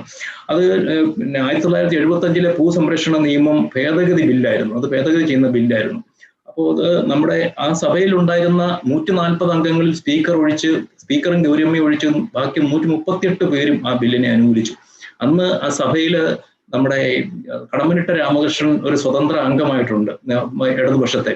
അദ്ദേഹം നിങ്ങൾ ഓർക്കുക, നിങ്ങളായെന്ന്, നിങ്ങൾ എൻ്റെ കറുത്ത മക്കളെ ചുട്ടു നിന്നില്ലേ, എൻ്റെ കറുത്ത കണ്ണുകൾ ചുടുന്നെടുത്തില്ലേ എന്നൊക്കെ പാടിയ ആ ആള് പോലും ഈ ബില്ലിനെ അനുകൂലിച്ചപ്പോൾ ഇത് കയ്യേറ്റക്കാർക്ക് അന്യാധിപന്യപ്പെടാനുള്ള സാധ്യതയുണ്ടെന്ന് കണ്ട് അതിനെ ശക്തിയുക്തം ഗൗരിയമ്മ മാത്രം എതിർത്തു. അത് ഗൗരിയമ്മ മാത്രമേ ഉള്ളൂ എന്നുള്ളത് ഗൗരിയമ്മയ്ക്ക് ഒരു പ്രശ്നമല്ല. അതുപോലെ EK നായനാർ മന്ത്രിസഭയുടെ കാലത്ത് അഴിമതി നിരോധന നിയമം പാസാക്കി എടുക്കാനായിട്ട് പുലർച്ചെ 5 മണി വരെ നിയമസഭ സമ്മേളിച്ചു. പിറ്റേ ദിവസം നിയമസഭ സമ്മേളിച്ചിട്ട് പിറ്റേ ദിവസം 5 മണിക്കാണ് അതിന്റെ ബില്ലിന്റെ ചർച്ച തീരുന്നത്. ഗൗരിയമ്മയുടെ വാശിയായിരുന്നു അന്ന് തന്നെ, ആ ദിവസം തന്നെ അത് ഒറ്റ സെഷനിൽ തന്നെ അത് പാസ്സാക്കി എടുക്കണം. അങ്ങനെ ഇപ്പൊ നമ്മൾ പറയുന്നത് അന്നേ കാലത്തെ ഒരു 102 വർഷം ജീവിച്ച ഒരാള് ഇനി ഒരു 100 വർഷം കഴിയുമ്പോൾ നമ്മളുടെ ഈ കാലത്തെ ഓർമ്മിക്കപ്പെടുന്ന എത്ര ആളുകൾ ഉണ്ടാവും. പക്ഷെ ഗൗരിയമ്മ ആ ആളുകളുടെ കൂട്ടത്തിൽ ഉണ്ടാവും എന്നുള്ളതാണ് ഗൗരിയമ്മയുടെ ഏറ്റവും വലിയ മഹത്വം. അത് വിഷണറി എന്നൊക്കെ പറയുന്നത്, അടുത്ത ദിവസം നമ്മൾ ഇപ്പോൾ ലോക്ക്ഡൌൺ നീട്ടി എന്ന് പറഞ്ഞുള്ള വാർത്ത വന്നേ ഉള്ളൂ. കഴിഞ്ഞ ദിവസം നിങ്ങൾ ചിലരൊക്കെ വായിച്ചു കാണും. 68-ല്, അതായത് 68 വർഷം മുമ്പ് നമ്മുടെ തിരുക്കൊച്ചിയിൽ പനമ്പള്ളി മുഖ്യമന്ത്രി ആയിരുന്നപ്പോൾ അവിടെ കോളറയും വസൂരിയും പടർന്ന സമയത്ത് ഈ ലോക്ക്ഡൌൺ എന്ന് പറയുന്ന ഇന്നത്തെ സങ്കല്പത്തിനനുസരിച്ചുള്ള എല്ലാ നിയന്ത്രണങ്ങളും നടപ്പാക്കണമെന്നുള്ള തിരുക്കൊച്ചി നിയമസഭയിൽ ഗൗരിയമ്മ പ്രസംഗിച്ചതിന്റെ വാക്കുകൾ, നിങ്ങൾക്ക് ഇത് അടച്ചിട്ടുകൂടെ? അവർ ചോദിക്കുകയാണ്, നിങ്ങൾ ആരും പുറത്തിറങ്ങരുതെന്ന് നിങ്ങൾക്കൊന്ന് വിളിച്ചു പറഞ്ഞുകൂടെ? ഈ രോഗമൊന്ന് നിൽക്കുന്നത് വരെ അകത്ത് തന്നെ ഇരിക്കാൻ, ആ വീടുകളിൽ ചട്ടം കെട്ടാൻ നിങ്ങൾക്ക് കഴിയാത്തത് എന്തുകൊണ്ട്? ആളുകൾ പുറത്തിറങ്ങിയില്ലെങ്കിൽ അവർക്ക് കഞ്ഞിക്ക് വകയുണ്ടാവില്ല, അത് നിങ്ങൾ കൊടുക്കണം, അതൊക്കെ കൊടുക്കണം എന്ന് പറയുമ്പോഴും അവർ പറയുന്നത് ഈ രോഗമുള്ള വീട്ടിലെ ആളുകളെ വീട്ടിൽ തന്നെ ഇരുത്തുക, അവർക്ക് മിഡ്വൈഫുകാർക്കും സർക്കാർ തന്നെ അരി കൊടുക്കുക, നിങ്ങളെ കൊണ്ടത് പറ്റും എന്നാ ചോദിക്കുന്നത്. അന്നത്തെ കാലത്ത് തന്നെ നമ്മൾ ഈ ഒരു സാഹചര്യം ഉണ്ടാകുമ്പോൾ മുമ്പ് തന്നെ അങ്ങനെ നമ്മൾ നോക്കിക്കഴിഞ്ഞാൽ ഇപ്പോൾ ടെക്നോ പാർക്ക് ആദ്യമായിട്ട് തുടങ്ങി നമ്മൾ ഇപ്പോ നമുക്കിവിടെ ഇൻഫോ പാർക്കും ഒക്കെ വന്നെങ്കിലും ഹൈദരാബാദും ബാംഗ്ലൂരും ഒക്കെ ആ രംഗത്ത് വളരെ മുന്നോട്ട് പോയി. എത്രത്തോളം ഒരു ക്രാന്തദർശിത്വം പക്ഷെ അതിലുണ്ടായിരുന്നു എന്നുള്ളത് നമ്മൾ അനുസ്മരിക്കേണ്ടതാണ്. പുതിയ സഭയിലേക്ക് വരുമ്പം ആളുകളെ കോടിയേരി ബാലകൃഷ്ണൻ ഉൾപ്പെടെയുള്ള ആളുകൾ പറഞ്ഞ് ഞാൻ കേട്ടിട്ടുണ്ട്. അതായത് ഈ നിയമനിർമ്മാണ സഭയാണ് നിയമസഭ എന്നുള്ളൊരു വിചാരം ഏറ്റവും കൂടുതൽ ഉണ്ടായിരുന്ന ഒരു നേതാവാണ് ഗൗരിയമ്മ. അപ്പൊ പലർക്കും ഇപ്പൊ ഇല്ല, നിയമനിർമ്മാണം എന്നുള്ളതൊന്നും അല്ല അവിടുത്തെ, ഒരു രാഷ്ട്രീയ പ്രദർശനശാല പോലെയാണ് പലപ്പോഴും നിയമസഭ വരുന്നത്. അതല്ല, നിയമനിർമ്മാണ സഭയാണ് എന്നുള്ള നിലയിൽ ഓരോ അംഗങ്ങളോടും ഗൗരിയമ്മ ക്ലാസ് എടുക്കുന്നത് പോലെ പറഞ്ഞ് മനസ്സിലാക്കുമായിരുന്നു. നമ്മൾ എങ്ങനെയാണ് നിയമം നിർമ്മിക്കുന്നത്, കാരണം അവർ ആദ്യത്തെ ഈഴവ സമുദായത്തിൽ തന്നെ ആദ്യത്തെ നിയമ ബിരുദധാരിയൊക്കെ ആയതുകൊണ്ട് അതിനെക്കുറിച്ച് നല്ലൊരു കാഴ്ചപ്പാടുണ്ടായിരുന്നു. അപ്പോൾ ചിലർ തമാശ പറയും, അതായത് EMSന് നിയമബിരുദം ഇല്ലാത്തത് കൊണ്ട് EMS നിയമസഭ പ്രവർത്തനത്തെ കുറിച്ച് കാര്യമായിട്ട് എന്തെങ്കിലും പറഞ്ഞു കഴിഞ്ഞാൽ അത് ഗൗരിയമ്മയ്ക്ക് ആ കാര്യത്തിൽ ഒരു കോംപ്ലക്സ് ഉണ്ടായിരുന്നു, ഇനിയിപ്പോൾ EMSന് ഒരു കോംപ്ലക്സ് ഉണ്ടാക്കിയോട്ടെ എന്ന് ഗൗരിയമ്മ വിചാരിക്കുകയും ചെയ്യുമായിരുന്നു എന്നൊക്കെ പറയുമായിരുന്നു. കൃത്യമായിട്ട് ക്ലാസ് എടുത്ത് എങ്ങനെയാണ് നിങ്ങൾ നിയമനിർമ്മാണ കാര്യങ്ങളിൽ പങ്കെടുക്കേണ്ടത്, എങ്ങനെയാണ് ചെയ്യേണ്ടതെന്നുള്ള അവര് ക്ലാസ് പഠിപ്പിച്ചു കൊടുക്കുമായിരുന്നു. ഒരു വനിതാ ഭരണാധികാരി എന്നൊക്കെ നിലയിൽ നമ്മൾ പലപ്പോഴും ഇപ്പൊ അവരെ വിലയിരുത്തുന്നുണ്ടെങ്കിലും ഒരു വനിതയ്ക്കുള്ള പ്രാതിനിധ്യം ഇപ്പൊ പറയുമല്ലോ, ഇപ്പൊ നമ്മള് വനിതാ പ്രാതിനിധ്യം, സംവരണം, അല്ലെങ്കിൽ പെണ്ണെഴുത്ത്, അങ്ങനെ ഒരുപാട് നാമങ്ങളുണ്ട് നമുക്ക്. പക്ഷെ അതൊന്നുമില്ലാത്ത ഒരു കാലത്ത് ഒരു വനിത എന്നുള്ള യാതൊരു ആനുകൂല്യത്തിലുമല്ല ഗൗരിയമ്മ ഈ രംഗങ്ങളിലൊക്കെ നിറഞ്ഞു നിന്നത് എന്ന് നമ്മൾ ആലോചിക്കേണ്ടതുണ്ട്. ഒരു പഞ്ചായത്ത് അംഗം പോലും ആകുമെന്ന് കരുതിയല്ല ഈ ഗൗരിയമ്മ അവരുടെ സാഹചര്യത്തിൽ നിന്ന് രാഷ്ട്രീയത്തിൽ ഇറങ്ങിയത്. അവർക്ക് ജീവിതത്തിൽ നിർണായകമായിട്ട് അന്നത്തെ കാലത്ത് തന്നെ നിർണായകം നമുക്ക് പറയാവുന്ന സമ്പത്ത് ആവശ്യത്തിനുണ്ടായിരുന്നു. അങ്ങനെ ഒരു ചുറ്റുപാടിൽ നിന്ന് അവര് ഈ അറസ്റ്റും ലോകവാസവും ഒക്കെയുള്ള കമ്മ്യൂണിസ്റ്റ് പാർട്ടി പ്രവർത്തനം തെരഞ്ഞെടുക്കുന്നു. അതിനുശേഷം അവര് ഈ ജനങ്ങളിലേക്ക് പിന്നെ ഇറങ്ങുന്നു. അങ്ങനെ ഈ ജനാധിപത്യ ഇന്ത്യയിലെ തന്നെ ഏറ്റവും അറിയപ്പെടുന്ന ഏറ്റവും മികച്ച ഒരു ഭരണാധികാരിയും വനിതയുമായിട്ട് അവരും മാറുന്നു. അപ്പൊ അതൊരു പക്ഷെ നമുക്ക് ഇങ്ങനെ ഒരാളെ നമുക്ക് ഇനി കാണാൻ കഴിയുമെന്ന് എനിക്കറിയില്ല. കാരണം അതുപോലത്തെ ചേരുവകളാണ് ഏത് തരത്തിൽ നോക്കിയാലും. നമ്മൾ വ്യക്തിപരമായിട്ട് നോക്കിയാൽ അവർക്ക് ദേഷ്യം വരുന്നത് കാര്യത്തിലോ തീരുമാനങ്ങൾ എടുക്കുന്ന കാര്യത്തിലോ കൂസലില്ലായ്മ, താൻ പോരിമ, അതൊക്കെ ഉണ്ട് എന്ന് നിങ്ങൾ വിചാരിച്ചാലും എനിക്കൊന്നും ഇല്ല എന്നുള്ള ഒരു ഭാവം. എന്നാൽ ഈ കാര്യങ്ങൾ മുന്നോട്ട് നീങ്ങണം എന്നുള്ളതിന്റെ ആരുടെയെങ്കിലും തടസ്സങ്ങൾ കൊണ്ടൊന്നും അല്ലെങ്കിൽ പ്രത്യയശാസ്ത്രീയ മാറാലകൾ കൊണ്ടൊന്നും അതിലൊന്നും തടഞ്ഞു നിൽക്കാത്ത ഒരു പ്രകൃതം, ഇതെല്ലാം ചേർന്ന് ഒരിക്കലും ഒരുപക്ഷെ നമുക്ക് ഈ കാലപ്രവാഹത്തില് ആവർത്തിക്കപ്പെടാത്തൊരു ബിന്ദു എന്നൊക്കെ നമ്മൾ പറയും. ഇനിയും ഒരുപാട് കാലം പോയാലും ഇങ്ങനെ ഒരാളുടെ ഉണ്ടായണമെന്ന് വരില്ല. അതുപോലത്തെ ഒരു വ്യക്തിത്വമായിരുന്നു ഗൗരിയമ്മ. അപ്പൊ ഞാൻ പലപ്പോഴും ആലോചിക്കാറുണ്ട്, ഈ നേതാക്കളൊക്കെ പറയും അച്യുതമേനോന്റെ അല്ലെങ്കിൽ നയനാരുടെ, EMSന്റെ, കെ കരുണാകരന്റെ ഒക്കെ മന്ത്രിസഭയിൽ അംഗമായിരുന്നു എന്ന അഭിമാനത്തോടു കൂടി നമ്മൾ ചില ആളുകൾ പറയുമല്ലോ. പക്ഷെ നിങ്ങളൊന്ന് ആലോചിക്കേണ്ടത്, ഗൗരിയമ്മയെ കുറിച്ചിട്ട് AK ആന്റണി പറഞ്ഞതാണ്. AK ആന്റണി മുഖ്യമന്ത്രി എന്ന നിലയിൽ AK ആന്റണി പറയുകയാണ്, അതായത് ഗൗരിയമ്മ പോലൊരാൾ എന്റെ മന്ത്രിസഭയിൽ അംഗമായിരുന്നു എന്നതിൽ ഞാൻ അഭിമാനിക്കുന്നു എന്ന്. അതായത് ഒരു മുഖ്യമന്ത്രിയുടെ മന്ത്രിസഭയിൽ ഞാൻ അംഗമായിരുന്നതിൽ അഭിമാനിക്കുന്നു എന്നൊരു മന്ത്രി പറയുകയില്ല. ആ മന്ത്രി എന്റെ മന്ത്രിസഭയിൽ ഉണ്ടായിരുന്നു എന്നതിൽ എനിക്ക് ഭയങ്കര അഭിമാനമാണെന്നൊരു മുഖ്യമന്ത്രി പറയുകയാണ്.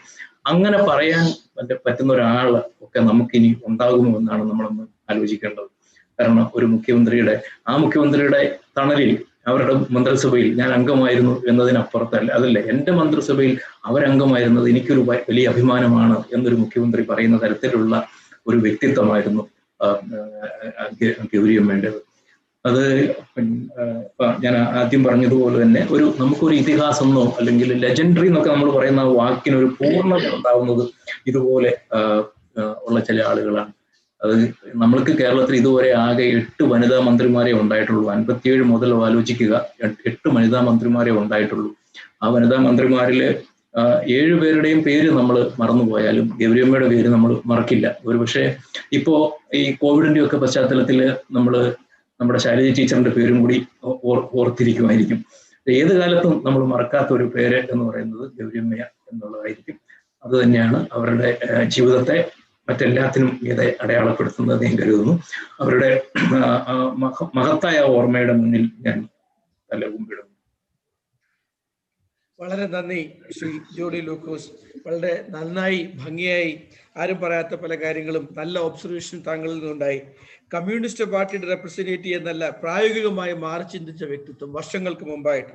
ഓക്കെ, സ്വയം ഉള്ള തെറ്റുകൾ അല്ലെങ്കിൽ അക്സെപ്റ്റിംഗ് ഹർ നെഗറ്റീവ്സ്, ആ ദീക്ഷയൊക്കെ. അതേസമയത്ത് ക്വിക്ക് ഡിസിഷൻ മേക്കിംഗ്, കുമാരനാശാന്റെ പ്രതിഭ ഒരു നല്ലൊരു എക്സാമ്പിൾ തന്നെയാണത്. ചട്ടക്കൂട് ഇഷ്ടപ്പെടാത്ത വ്യക്തിത്വം. ഓക്കെ, മാനുഷികമായ അംശം വളരെ കൂടുതലുള്ള വ്യക്തി. അതേസമയത്ത് ആ പുലർച്ചെ 5 മണി വരെ നിയമസഭ കൊണ്ടു നടന്നിട്ട് ആ നിയമസഭയിൽ നിയമനിർമ്മാണ സഭയിൽ നിയമം തന്നെയാണ് ചെയ്യേണ്ടതെന്ന് കാണിച്ചു കൊടുത്ത വ്യക്തി. 68 വർഷത്തിന് മുമ്പായിട്ട് തിരുക്കൊച്ചിയിൽ അത് ലോക്ക്ഡൌൺ വേണമെന്ന് പ്രഖ്യാപിച്ച വ്യക്തി. എന്നിട്ട് ഇതെല്ലാം കൂടി ചേർത്തിട്ട് താങ്കൾ ഗൗരി അമ്മയുടെ ചേരുവകൾ നന്നായി പറഞ്ഞു തന്നതിന് വളരെ നന്ദി. Thank you very much. Last but not the least, I will now go to mister A.S. Girish. ഒരു HR ഹെഡ്, അപ്പോളോ ടയർസ് എന്ന് പറയുന്നത് കേരളത്തിന്റെ ഇൻഡസ്ട്രിയൽ മേഖലയിൽ വളരെ അറിയപ്പെടുന്ന ഒരു കമ്പനിയാണ്. അതിനു മുമ്പായിട്ടും അദ്ദേഹം തിരുവനന്തപുരത്ത് അറിയപ്പെടുന്ന ഒരു സ്ഥാപനത്തിന്റെ HR ഹെഡ് ആയിരുന്നു. അപ്പോൾ വളരെ കൂടുതലായിട്ട് ഇൻഡസ്ട്രി മിനിസ്റ്റർ എന്നുള്ള നിലയിൽ ഒരു HR-ന്റെ അല്ലെങ്കിൽ ഒരു സ്ഥാപനത്തിന്റെ HR-ന്റെ അഡ്മിനിസ്ട്രേഷന്റെ ഹെഡ് എന്നുള്ള നിലയിൽ വളരെ കൂടുതലായി ഇന്ററാക്ട് ചെയ്യേണ്ടി വന്ന ഒരു വ്യക്തിത്വമാണ് മിസ്റ്റർ ഗിരീഷ്. മാത്രമല്ല, ഞാൻ എപ്പോഴൊക്കെ ഗൗരിയമ്മയെ പറ്റി മിസ്റ്റർ ഗിരീഷിനോട് സംസാരിച്ചിട്ടുണ്ടോ അപ്പോഴൊക്കെ ആ ബഹുമാനം, അദ്ദേഹത്തിന്റെ സംസാരത്തിൽ വരുന്ന ആ ബഹുമാനം വളരെ പ്രകടമായിരുന്നു. മിസ്റ്റർ ഗിരീഷിന്റെ ആ ഒരു കാര്യം വളരെ ഓർത്തുകൊണ്ടാണ് മിസ്റ്റർ ഗിരീഷിനെ ഈ ഇതിലേക്ക് ക്ഷണിച്ചത്. മിസ്റ്റർ ഗിരീഷ്, താങ്കളുടെ വിഷയങ്ങൾ.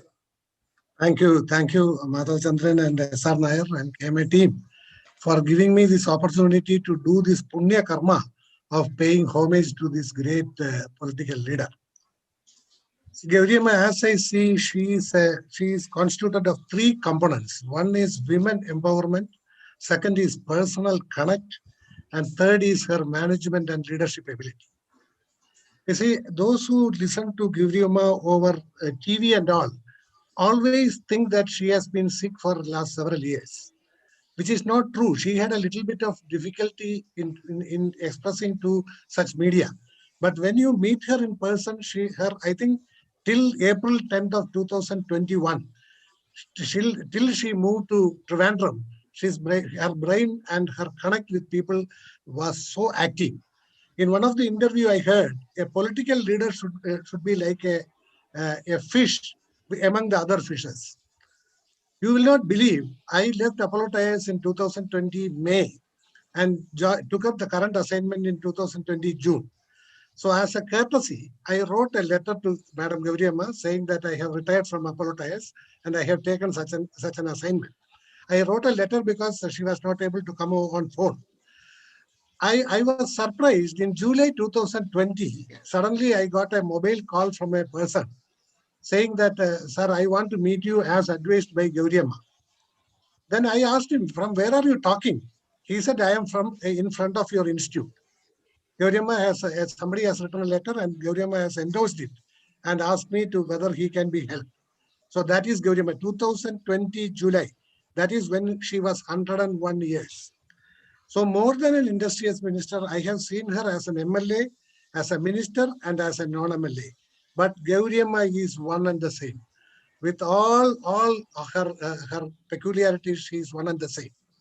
One or two unique personality traits I would like to cite. See, our company, we got an ISO 9000 certification.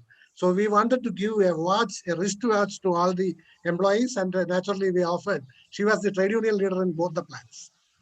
Then she said, I will not accept corporate gifts. And she also added a sentence, whenever I need such help, I have some friends who are doing business. I will take it from them, not from corporates. So that was her stand. I don't know how many of you know that when she was Minister of Agriculture, she wanted to reform Milma, which ministry I don't remember. So she wanted to study about Anand. She went and stayed in Anand campus for 2 weeks as a minister to learn and understand what are the practices there. So that is the personality of Gauri Amma. See, coming to my personal experience, I will little bit cite 1 or 2 industrial relations examples. See, once we suspended Gauri Amma's trade union secretary. So knowingly or unknowingly, that landed us in a strike. So we were in a very difficult situation. So by about 3 o'clock in the afternoon, Gauri Amma reached the Perambra plant. And after some discussion with the committee members, she came out with a fantastic solution. She said, normally the secretary should apologize for his misbehavior. Here, on behalf of the secretary, as president, I am going to apologize. And she gave a letter, and actually both the parties wanted a face-saving formula, and we resolved that issue like that. Another classical example which is coming to my mind is the factory was under lockout for 90 days. We are having a final meeting in front of the labor minister. Gauri Amma's trade unions committee had decided that we should not cooperate for reopening of the plant. So everybody, Aryana Mohammed sir was there, VP Ramashtrola sir was the minister, PR Rajan was the CITU representative, BMS representative was Gangadharetan. So everybody was keeping their fingers crossed as what would be Gauri Amma's decision. Surprising everybody, she said, I want the factory to be reopened due to two reasons. One is I have innumerable number of letters from the union members that the plant must be opened. The second reason is I made discreet inquiries in the ration shop and the provision shop in that area, and people are not willing to give any more further loan. So due to these two reasons, and I still remember the union office bearers, some of them abused her from the minister's chamber through the lift, but she was not bothered. And that is Gauri Amma, and her inclination for productivity is super. In a one critical decision in Kalamassery plant, I think her decision changed the destiny of that plant. And when I talk about Gauri Amma, I cannot miss her birthday. മിഥുന മാസത്തിലെ തിരുവോണം ആണ് ഗൗരി അമ്മയുടെ പിറന്നാൾ. ഞങ്ങളുടെ കുടുംബത്തിലെ കലണ്ടറിലെ ഒരു സുപ്രധാന day ആണ്. K.R. Gauri Amma left Apollo Tyres trade union leadership in 2006. But till before COVID, I was a regular invitee for her birthday. And that birthday you should see, because MLAs will come, ministers will come, ordinary people will come. But priority for everybody is same. I have seen central ministers and MLAs hanging around for quite a lot of time to get a direct face-to-face interaction with Gauri Amma. She is not bothered by the position, by the halo or glamour of the person visiting her. She will interact with the people with that type of commitment. I have spent several hours in that Chatanad house, and I had an elderly senior with me. He was junior to me, but elderly in age. So he knew how to handle Gauri Amma. So at times he will say, Madam, even today you are looking so beautiful. Then Gauri Amma will immediately get up. You come inside my bedroom. There are a lot of photographs with TV Thomas and with bubbling Gauri Amma. Another thing she told is, you see, the day I decided to marry Gauri Amma, I decided that I must learn cooking. In some of the papers, Manorama or somebody has given a photo of she serving Gauri Amma. So that is Gauri Amma. And in this birthday, one unique thing is she derived a lot of pleasure in serving people. You see, she herself will serve food. Yesterday it came in paper. When Achyutanandan sir said, I have stopped eating fish, she threatened and asked him to eat. Similarly, about her temper, A.M. Arif MP was telling, if you are subjected to her temper, then you are saved. Your thing will be done. So that is the second phase of her personality. And her birthday, hundreds and thousands of ordinary women, ഈ കുചേലൻ അവര് കൊണ്ടുപോകുന്ന പോലെ വളരെ സർവ്വസാധാരണമായിട്ടുള്ള പൊതികളുമായിട്ട് ഞങ്ങൾക്കൊന്നും ഒരു ഗിഫ്റ്റും കൊടുക്കാൻ അധികാരമില്ല. അവസാനം നല്ല സ്വാതന്ത്ര്യം കിട്ടിയ പിന്നെ കുറച്ച് ലഡ്ഡു വല്ലോ വാങ്ങിച്ചോണ്ട് പോകും, അല്ല വേറെ വല്ലതും കൊണ്ട് അവിടെ നമ്മളെ കൂടെ ഇറക്കി വിടും. So that was Gauri Amma. I am sure there is a famous book by Robin Sharma. The title of the book is Who Will Cry When I Die? And I was visibly envisioning and seeing hundreds and thousands of people crying the day this grand lady left for eternal abode. Last but not the least, I will conclude with a recommendation. I am sure Mr. P. Rajiv is here, and he is going to be part of Government of Kerala. And my strong urge to the government will be to include K.R. Gauri Amma's Charitram as a syllabus for school and college children. Actually, she is not an ordinary political leader who aligned with the left, center, and like that. She is much above that. Such a honor this government should give. And once again, I thank you very much for KMA. I'm so privileged to express my very sincere feeling about this grand old lady. And till 101 years, so after seeing Gauri Amma, I understood age is only a number. Till 101 years, she was active. From April 10 to May 11, she was inactive. So thank you very much for this patient listening, and thank you very much. Thank you very much, Mr. Girish. The pleasure indeed is ours. Okay, you have entertained us and told us many anecdotes about interactions with Gauri Amma and her going and staying in Anand to understand the milk industry and the Milwa. And this statement is very good. If you are subjected to her temper, you are made. That's a great thing that you have said. And her birthday and serving people. നേരത്തെ miss Johnny ലൂക്കോസ് പറഞ്ഞ ഒരു കാര്യം ഞാൻ വിട്ടുപോയത്, കൃഷ്ണഭക്തയായ സ്വർണ്ണാഭരണം ഇഷ്ടപ്പെടുന്ന സഖാവ്, അതൊക്കെ ആ വ്യക്തിത്വത്തിന്റെ പല വശങ്ങളാണ്. Thank you very much for all you speakers. It has indeed been a very informative, at the same time very observative inputs that you had given. I am to end the meeting. I am returning to President Madhav. Madhav, all yours.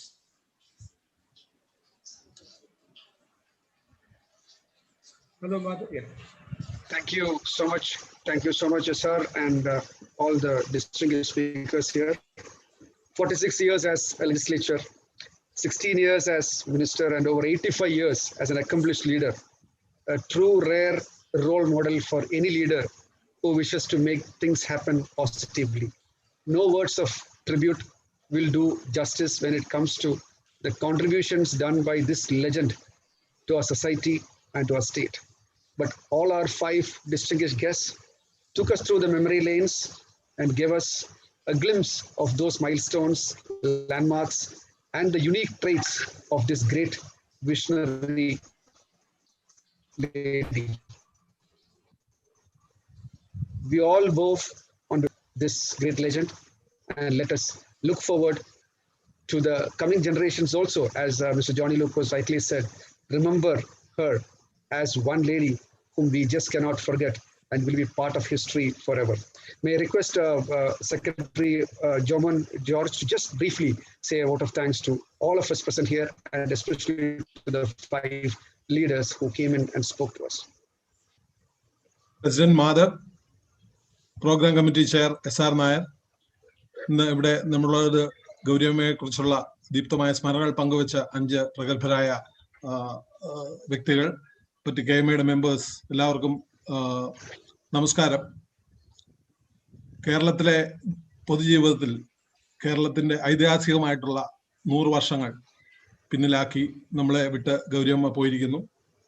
Kerala രാഷ്ട്രീയത്തിന്റെ രക്തനക്ഷത്രം എന്നൊക്കെ പറയാവുന്ന വിധത്തിലുള്ള ഒരു ഉരുക്കു വനിത നമുക്ക് നഷ്ടമായിരിക്കുന്നു. ഓർമ്മിക്കപ്പെടേണ്ടവർ ഓർമ്മിക്കപ്പെടാതെ പോകുന്നത് ഒരു സാമൂഹ്യ ദുരന്തമാണെന്ന് പറയാറുണ്ട്. സമയോചിതമായി ഇങ്ങനെ ഒരു അനുസ്മരണ സമ്മേളനം നടന്ന വഴി KMA അത്തരമൊരു ദുരന്തം ഒഴിവാക്കിയിരിക്കുന്നു. അത് സാധ്യമാക്കിയ എല്ലാവർക്കും ആദ്യം തന്നെ അഭിനന്ദനങ്ങൾ. ശ്രീ P. രാജീവ് MLA കളമശ്ശേരിയിൽ തെരഞ്ഞെടുക്കപ്പെട്ടിരിക്കുന്നു. പുതിയ പദവികൾ അദ്ദേഹത്തെ തേടിയെത്തുന്നു എന്നാണ് നമ്മൾ മനസ്സിലാക്കുന്നത്. അഭിനന്ദനങ്ങൾ. മുമ്പോട്ടുള്ള പാതയിൽ എല്ലാവിധത്തിലുള്ള ആശംസകളും നേരുന്നു. ഗൗരിയമ്മയിലെ വിപ്ലവ വനിതയുടെ ജീവിതത്തിലെ വളരെ ദീപ്തവും ജ്വലിപ്പിക്കുന്നതുമായിട്ടുള്ള സ്മരണകൾ ഉണർത്തിയ താങ്കളുടെ ആ സ്മരണകൾക്ക് പ്രത്യേകം നന്ദി പറയുന്നു എല്ലാവരുടെയും പേരിൽ. Vijayaraghavan sir, from him we heard about Gauri Amma as a leader, or probably who wouldn't tolerate a bit of inefficiency and lethargy, and he has benefited, and the state has benefited from the freedom that she used to give to efficient officers like Vijayaraghavan sir. So that was wonderful on your part to have remembered all those moments. And in fact, all the speakers I think required more time, but then in the short time you covered all that. Thank you, Vijayaraghavan sir, for enlightening those, rekindling those memories. Past President A.K. Nair sir, such a senior person and who has been very closely working with Gauri Amma, and after the initial misunderstandings, I think had a very great positive working relationship, very encouraging, and he recollected the role she has played in the overall development of the state, and about her razor sharp memory and troubleshooting capabilities, the gender equality she used to say, and of course the time-bound execution was she used very particular about. Thank you, A.K. Nair sir, for your words. Sri Johnny Lucas, അദ്ദേഹത്തിന്റെ തനതായ ശൈലിയിൽ, പത്രപ്രവർത്തക ശൈലിയിൽ അദ്ദേഹത്തിന് കൂടുതൽ സമയം വേണ്ടിയിരുന്നെന്ന് തോന്നുന്നു. ചട്ടക്കൂടുകളുടെ നിബന്ധനകൾ ഇഷ്ടപ്പെടാത്ത ഗൗരിയമ്മയെ കുറിച്ചാണ് കൂടുതൽ അദ്ദേഹം പറഞ്ഞത്. അവിടെ കവികളുടെ ബാലേന്ദ്രൻ ചുള്ളിക്കാടിന്റെയും കടമറ്റയുടെ ഒക്കെ കാര്യം വന്നു. നിയമനിർമ്മാണത്തിലും എല്ലാം അത് പ്രാഗൽഭ്യം തെളിയിച്ച ഗൗരിയമ്മയുടെ സ്മരണകൾ ഉണർത്തിയതിന് താങ്കൾക്ക് പ്രത്യേകം നന്ദി ശ്രീ ജോണി ലൂക്കോസ്. ശ്രീ ഗിരീഷ് തുടങ്ങിയത് പുണ്യകർമ്മമായിട്ടാണ്. ഇങ്ങനെ ഒരു സ്മരണിക അല്ലെങ്കിൽ ഇങ്ങനെ ഒരു അനുസ്മരണ സമ്മേളനത്തിൽ ഗൗരിയമ്മയുടെ ജീവിതത്തിലെ പ്രസിഡന്റ് പറഞ്ഞ പോലെ സെലിബ്രേഷൻ ആണ്. 102 വയസ്സ്, ഒരു നൂറ്റാണ്ട് ജീവിച്ച ഒരാൾ പോകുമ്പോൾ നമ്മൾ മോൺ ചെയ്യല്ല, ദുഃഖിക്കുകയല്ല, celebrating the life and times എന്നാണ് പറയുക. ആ ടൈംസിലെ പുണ്യകർമ്മമായിട്ടാണ് ശ്രീ ഗിരീഷ് ഇതിനെ കണ്ടത്. താങ്കളുടെ എടുത്തു പറഞ്ഞ കാര്യങ്ങൾ, സോഷ്യൽ കമ്മിറ്റ്മെന്റ്, പിന്നെ ഒരു പ്രോജക്റ്റ് വേണമെങ്കിൽ മിൽമയെ നന്നാക്കാനായിട്ട് ആനന്ദിൽ പോയി അമുലിന്റെ നല്ല പ്രാക്ടീസസ് പഠിച്ച് ഗൗരിയമ്മയുടെ കാര്യങ്ങളും പറഞ്ഞു. എല്ലാവരും ചേർന്ന് ഈ ധന്യമായ ജീവിതത്തിലെ വളരെ ജ്വലിക്കുന്ന നിമിഷങ്ങൾ നമ്മുടെ മുമ്പിൽ അവതരിപ്പിച്ചു. അപ്പം അതുകൊണ്ട് മീറ്റിംഗ് തീരുകയാണ്. ഇപ്പോൾ മീറ്റിംഗേ തീരുന്നുള്ളൂ. ഗൗരിയമ്മയെ കുറിച്ചുള്ള സ്മരണകൾ ദീപ്തമാണ്. As Gauriamma remains a glistening teardrop on the cheek of time, I think all of us who are in public life should imbibe and uphold the good qualities, upright qualities. She as a politician, she as a public servant, she as a wonderful woman upheld and carried throughout her life. May the soul, departed divine soul, rest in eternal peace. Thank you, everyone. Thank you, Jomon, and a special thanks to our past president, S.R. Nair, also for conducting this program so elegantly. Thank you all, and this meeting is adjourned. Thank you, people. Thank you so much. Thank you all. Jodi Lucas, sir, Rajiv, sir, A.K. Nair, sir, Girish, sir. Thank you so much, sir. Making it Vijay so Raghavan, great. sir. Thank you.